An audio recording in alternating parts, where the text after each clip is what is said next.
Good morning, children, and welcome to your social science class. Yesterday, we started with our civics chapter about government. We studied about what is government, what were the various acts of government, then about the legislature, and today we will start with the levels of the government. We have three different levels: center, state, and the local level.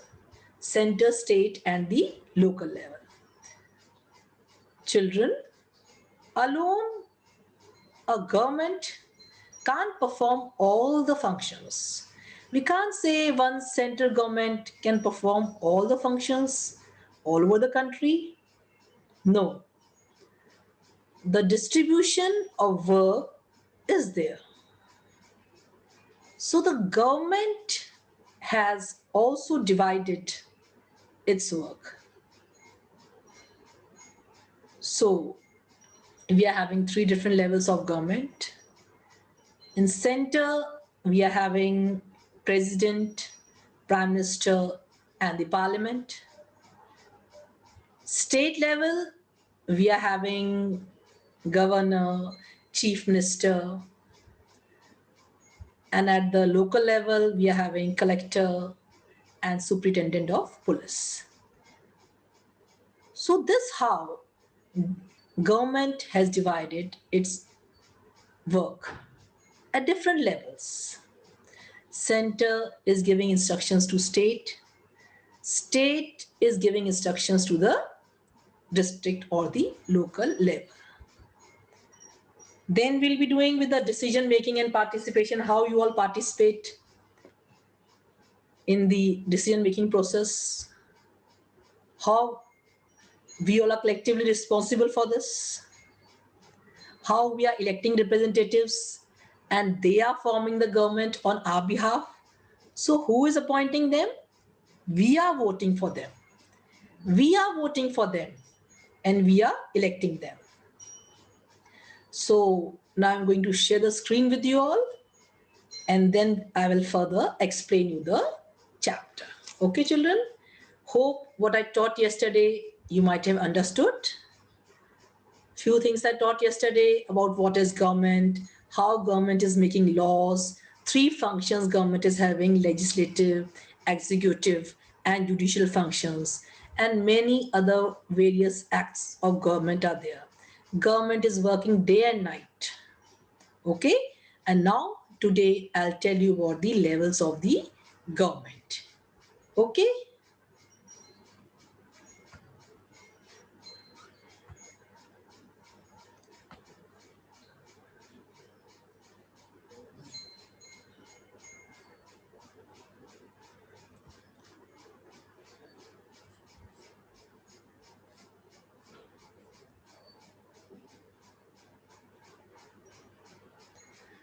Levels of the government. A question is often raised as to how the government functions. The entire work is huge and complex. As I told you, government has to distribute its work. Alone, it can't perform the functions. Now, as we studied about the various functions, about keeping the city clean, maintaining the schools, hospitals, and maintaining law and order. Protecting the country is one of the most important function of our government. And as we studied earlier, maintaining international relations is also essential. These functions are quite different from each other, but are essential for the public, for the country. Now see, children, nowadays you are under lockdown conditions. You might have seen daily your roads are clean.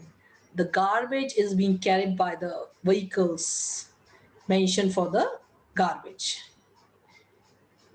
Then your cities, your roads, your drains, everywhere they are trying to keep the city clean.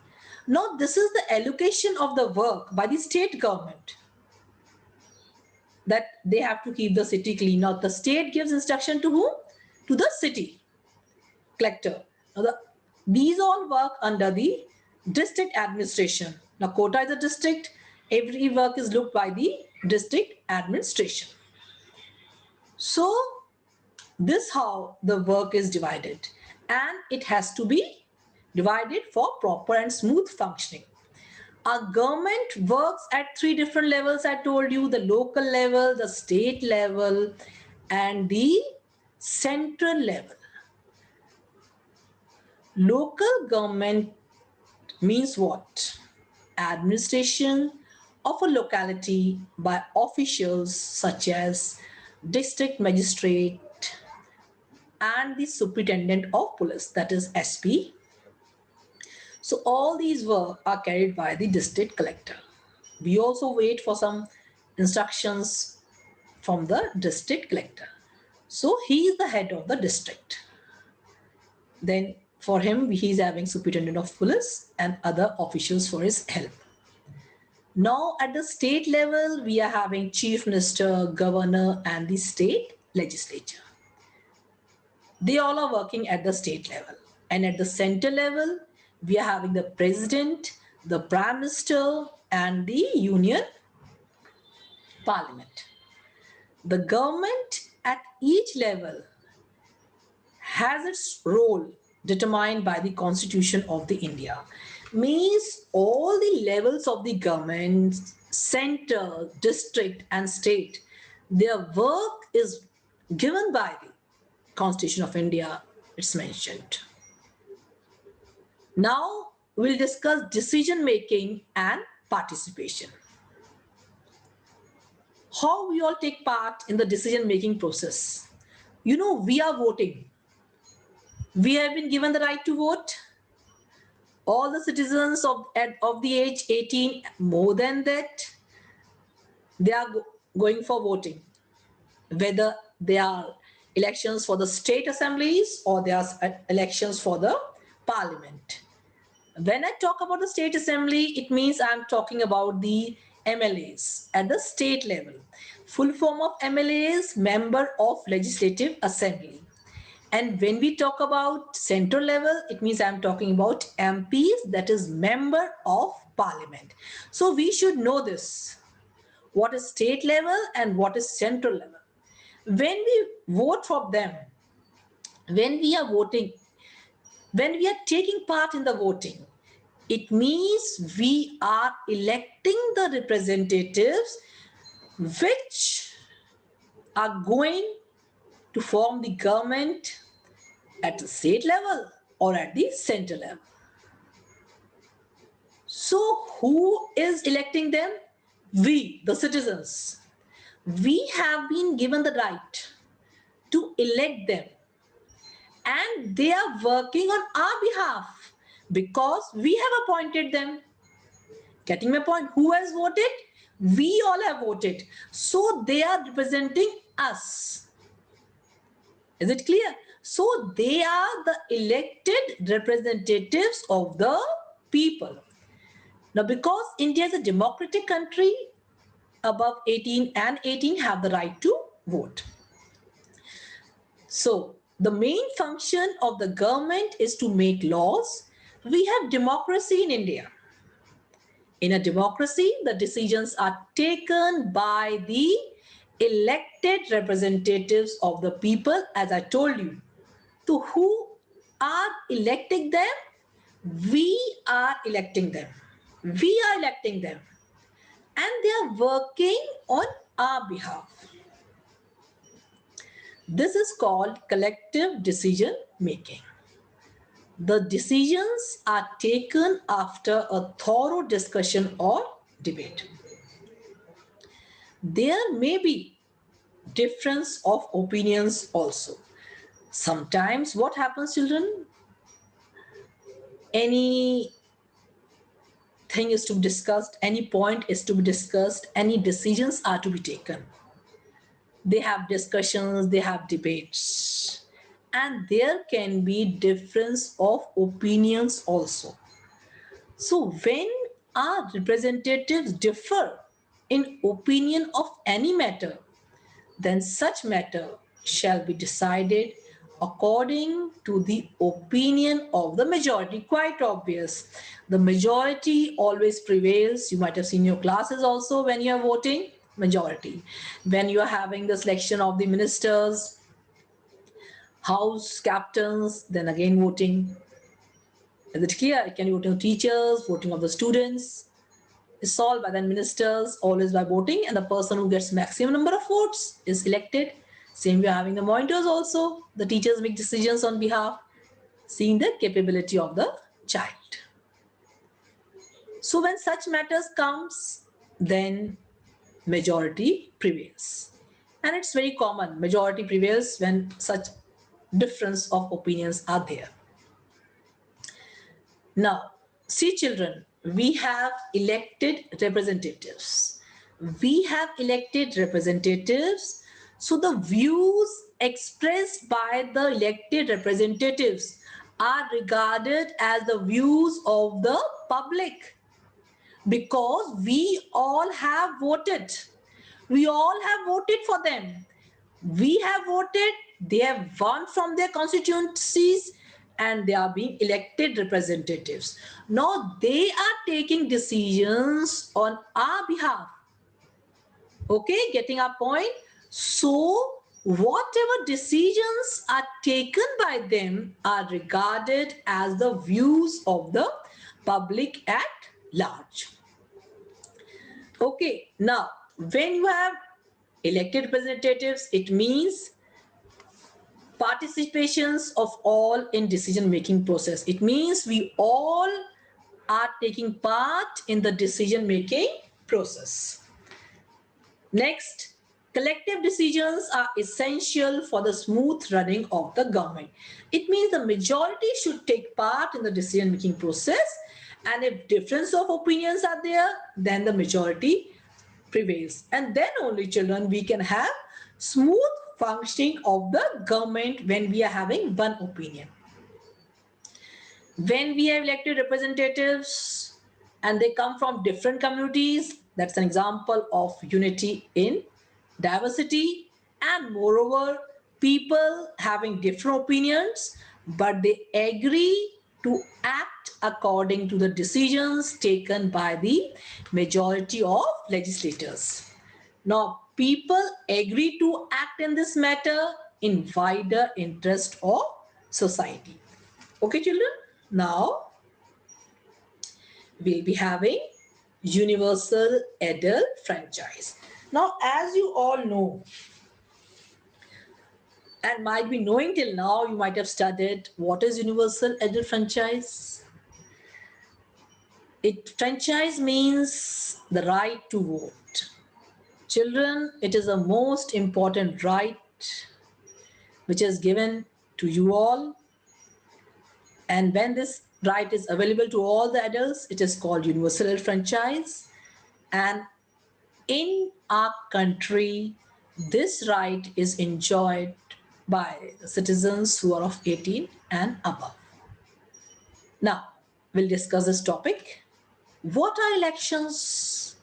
How many members of your family vote in the elections? And what is the voting age in India? So the person who is 18 years, or you should know this, a person who is 18 years or more of age can be a voter in India.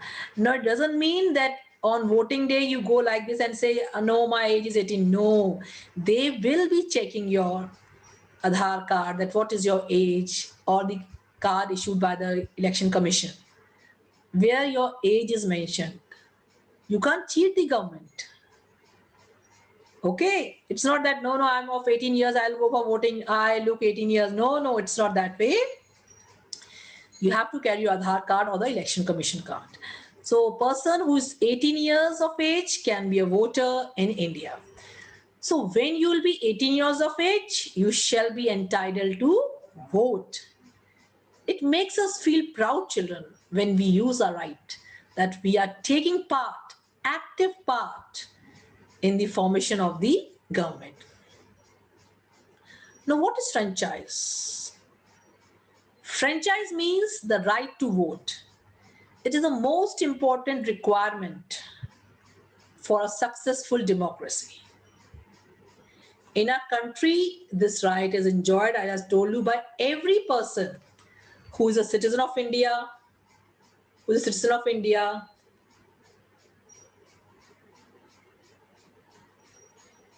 and is 18 years of age. Now, this right is needed because everyone should have an equal voice in the governance of the country. Are you getting my point? Means everyone should have equal voice in the governance of the country. It means in ruling the country. What? By giving this voting right to each and everyone, what we are establishing? Political equality. How can you say that India is giving political equality to everyone? You can say by universal adult franchise.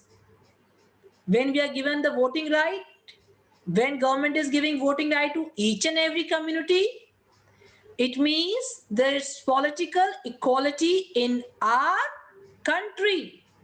This voting right proves there is political equality in our country. A democracy is defined as the government of the people, by the people, and for the people. I told you, I explained you earlier also what is democracy.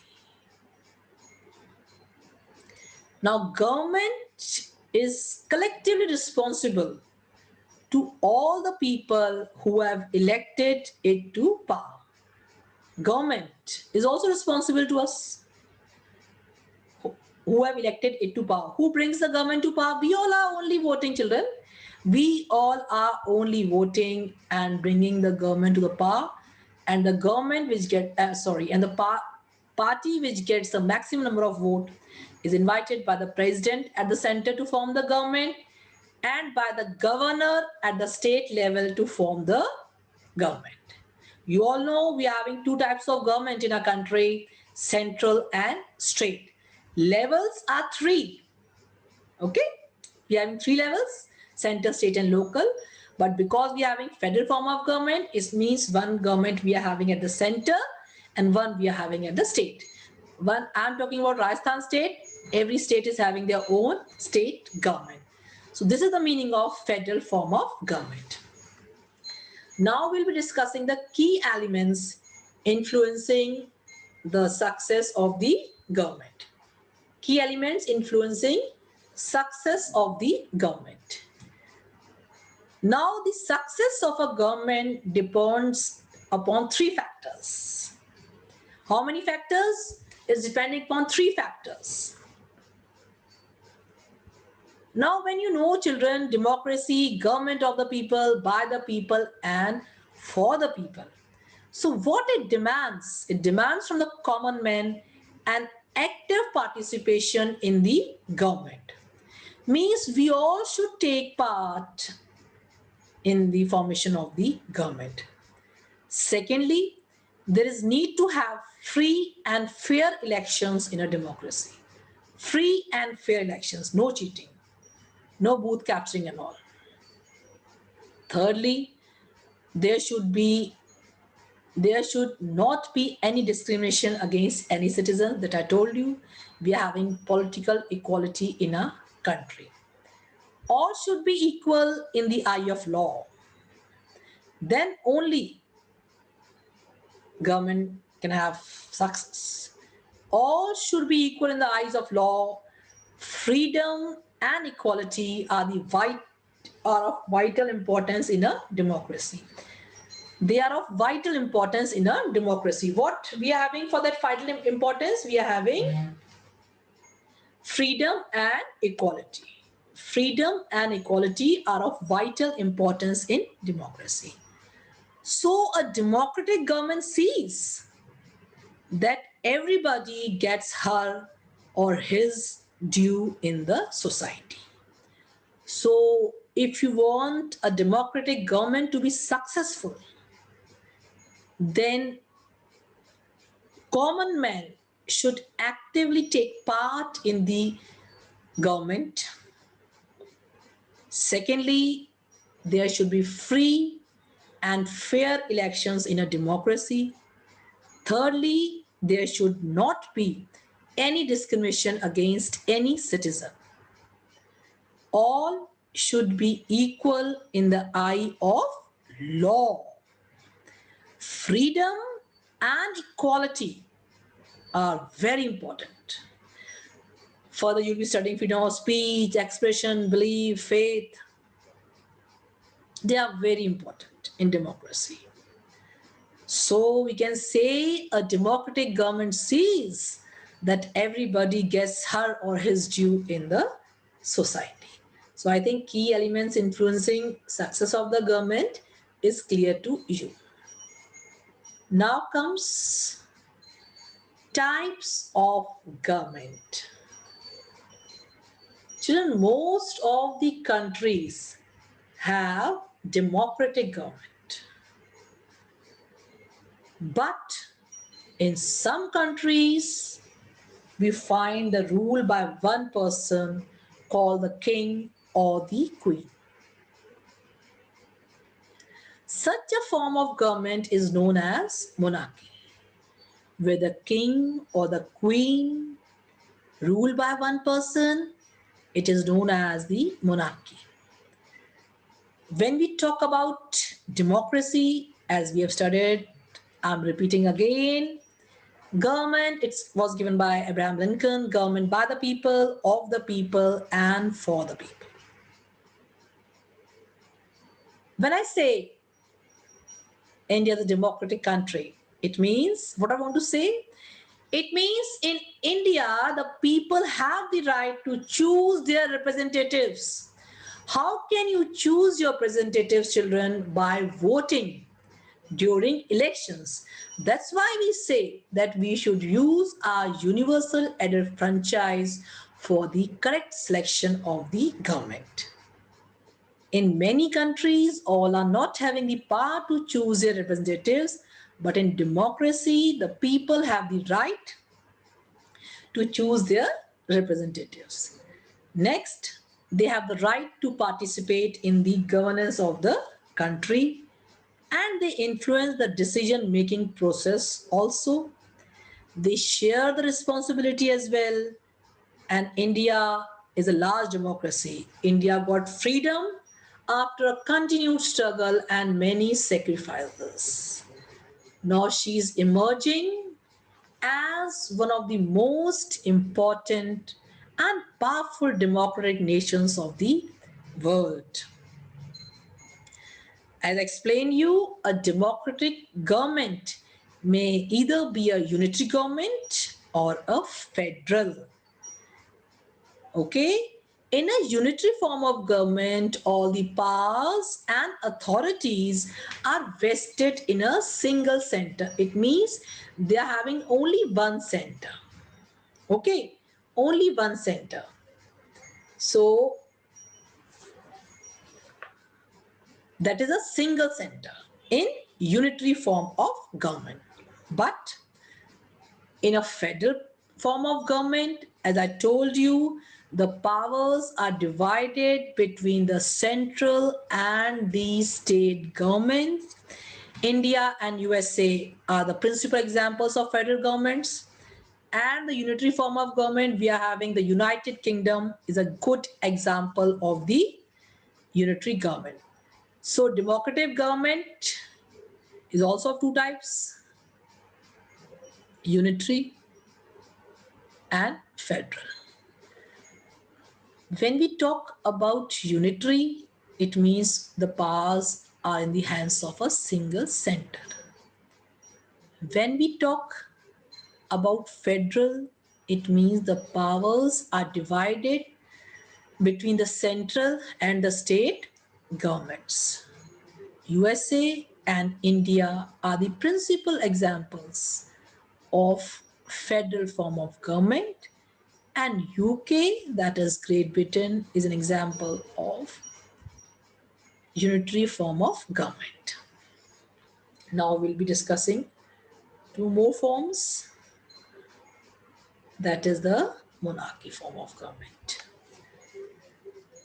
A monarchy is a system of government dominated by a single individual. Monarchy is a system of government dominated by a single individual. The monarch has all the powers. He may have a group of advisors or ministers to advise her or him. In a monarchy, people have no real say in the decision-making process. Now see children, in a democratic form of government which we are having, we all have a say. We all take part in the decision-making process by electing the representatives. But in a monarchy form of government, it's a system of government dominated by a single individual. A monarch is having all the powers. She or he, queen or king, she or he may have a group of advisors or ministers to advise her or him. But in a monarchical form of government, people have no real say in the decision-making process.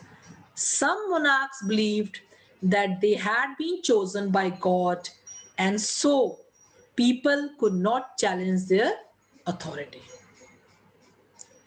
India has had a long history of monarchical system. We had great kings like Ashoka and Akbar. They united the whole country. Okay? They united the whole country. They were very good emperors, very good kings. So India has having a long history of monarchical system. We had great kings like Ashoka and Akbar. They united the whole country. Now, we are going to study about dictatorship. Dictatorship is a government by a dictator. It is a government by dictator. And a dictator can be a military dictatorship or a personal dictatorship. And under dictatorship, absolute powers are vested in a single individual. It means absolute powers are in the hands of a single individual. Next, people have no right to participate in the governance of the country. People have no right to participate in the governance of the country. There is no check on the powers of the dictator. No one can check him. In the modern world, many dictators came to power. Hitler in Germany, Mussolini in Italy, and Stalin in Russia were the real dictators. So when we say that there is a dictator government, it means it's a government by a dictator. He can be a military or he can be a personal dictatorship.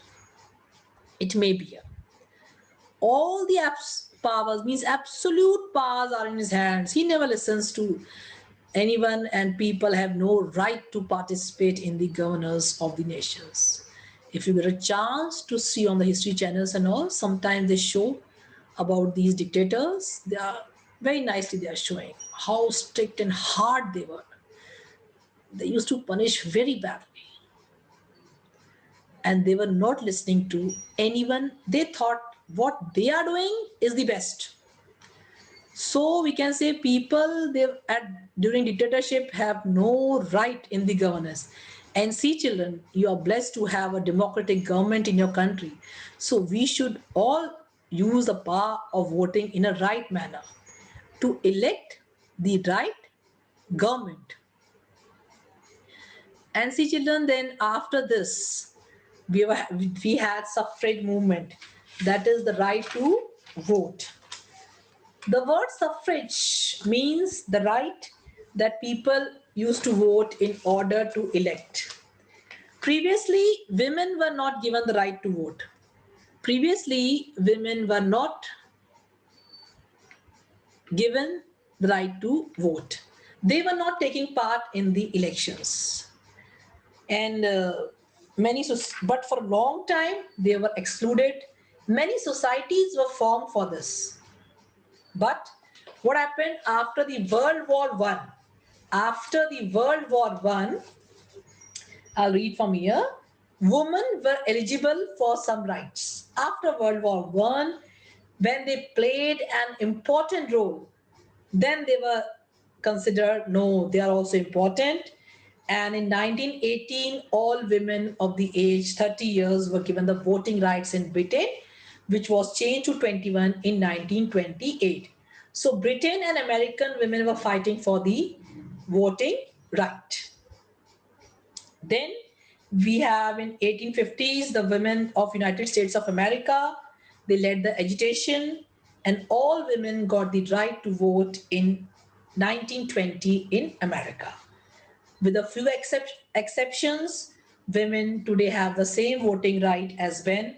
They have the right to own property, to vote, and to choose their own careers. And you all know, according to the new inheritance law, the girls and the women are also getting the right of property from their parents. So children, today I have completed civics chapter, government, what is government, various acts of government, levels of government, types of government, how the government influences us, how the government is helping us, and what is our duty towards the government. So with this, I'm completing my this chapter. Hope you all might have enjoyed. Please revise, sing the video. It's a general topic and try to enhance the knowledge. Okay, children, be safe, take care, and stay blessed.